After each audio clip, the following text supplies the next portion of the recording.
Kumusta ka mo mga taga Bicol? Since kadakol nag-uunga, kung agkuman ko no afam, kung magayon man ko no sa Dumini Siargao.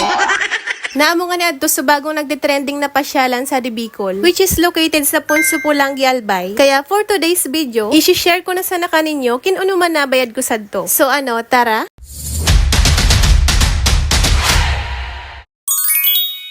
Actually, rungog ko na di tourist attraction na adi. Pero una ko yung napagsilingan sa video, sa post ni Blair Macing. Mas magayon man kaya talaga pag agko-drone. Tamas nababayad mo agayon sa kakabuuan ka view. Baysa na tapag afford ko na bumabakal ako kantulos. Dawa diri ako tatao magpalayog.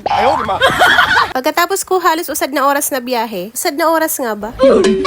Finally, nakaabot man nanggad kami sa adi. Sa mga nag-uunga po palan, kinagkukuno sa di dagat. Uda po sa di dagat amo. Agko lang sa di ilog. So isa di man sa upod ka di binabaoy na rang mini Siargao bago makaabot sa di luog. Then pagkaluog mo man sa di amo tulo sa di bumubungad ganimo. So talagang mini Siargao abaoy na ra di lugar na adi. Kadakol kaya nagkukontra sa the previous na video ko. Malay ko man bayat amo yun gusto na ra ipagngaran. Nagpaparabuot man baya kita ay. Bangan pa kakabash ninyo, nagtrending na lugod sa video. So as per kanda, malabo ko no maging Siargao vibes ading lugar na adi. Taudaman ko no dagat sa kaafam na mababayad sa adi. Di pa ako nakaiyan sa tunay na Siargao, pero nababayad ko sa mga vlogs kin iyan sa unuman itsura. So para ka na ko, kung pigbasihan na di view, mala Siargao vibes man talaga. Udasa na talaga dagat sa kaafam. Tasad to kaya baga tunay na Siargao, halos puro na taga-ibang bansa mababayad mong mga tawo. Bali mas dakol sa mga tawo ko unang pag-iyan na mo sa adi. Nagtaka nga ni ako ko pangarawan na mong pag-iyan. Ta nagkakapera na sa nabagadi mga tambay. Naisip ko nga ni baka dahil ko mga pulis na nagbabantay sa tupagkalawas. Siguro kampante sirang uda bantay, kaya di na nakapagdara sa lisensya sa ka-helmet. Kaya kung nagbabalak man ikang mag-iyan sa adi, make sure na sana naago ka mo darang mga helmet sa ka-lisensya. Kung abo mong matikitan.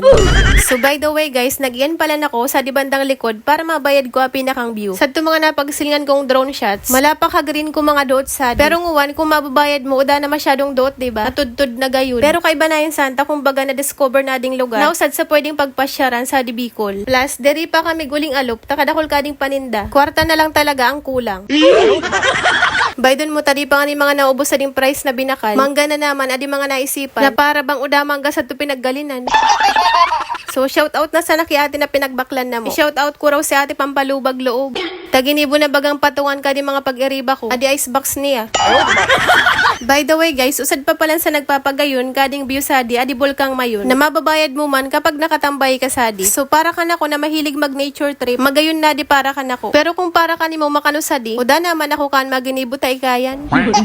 Tabo ko man baga kitang puro paryo sa mga naisipan sa ka mga gusto. Agko pa lang sa di lang doag na kaway na tumba. Naginigibong ayamunan ka mga igin na nagiyan sa di. Lakas makatrowba. Arug man kaya ako kaan ko igin pa ako. Mga panahong deri pa uso gadgets. Tamang duyan-duyan lang sa kaway sapat na. Hoy aminon, arug man ikakahan ko igin pa kabukong amo. Bago ko malingawan guys, sabi pala nera, ako ko no sa di live van tuwing Biyernes saka Sabadong gabi. Di ko lang talaga na timingan, tamartes kaya so aldo ko nagyan kami sa di. So by the way guys, nagbabaklay na kami saan paluwas. Takong deri pa kami sa di Migalin, di nagad kami sa di mapupundo sa pangaon-kaon. At natapuro man kaya pagkaon na mababayad mo sa di. Since pangarawang balik naman na din na mo sa di naman kami nagkarauban. Pero bago palan kami nag-uli, nagpaapit muna ako saglit sa LCC Pulangi para magbakal sa gatikot na kaipuhan. Pero ending, si Chiria pa sa nangani ka di mga ngud ko. Puno na di cart. Since alanganing oras na, dinali-dali sa naman kaming nagsaod. Pala nag-uli naman kami. So sadi ko na muna tinatapos. Kung nakaabot man ka sa di video na adi, pa-comment man ako kung taga-sari ka para isikuman kung sari nakakabot ading content ko.